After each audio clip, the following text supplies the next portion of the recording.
asalaamaaleykum mbokki si ñu ngi leen di ziar bu baax a baax dafa am sama benn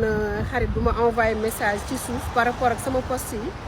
ne ma man soxna Absa développement Sénégal vraiment amatuma ci yaakaar ndax fi mentalité yi toll.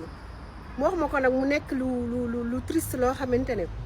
ñun ñëpp war nañ si taxaw en fait. je pense que ñun ñoo ko war a xeex en fait ndax lu mën a nekk la. ndax loolu da ngay faral di ko dégg ñu naan ay mentalement pare guñ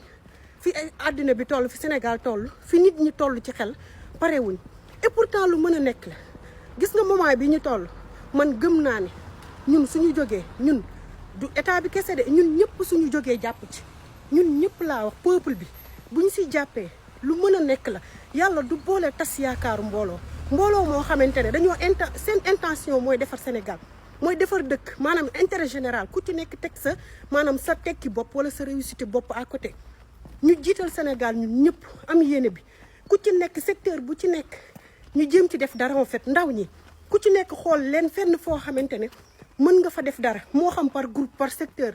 ñu organiser wu en fait jàpp ci créer ay affaire après état lu mu ci mën ñëw jàpp si ñun ñëpp ñu bokk avancé ndoo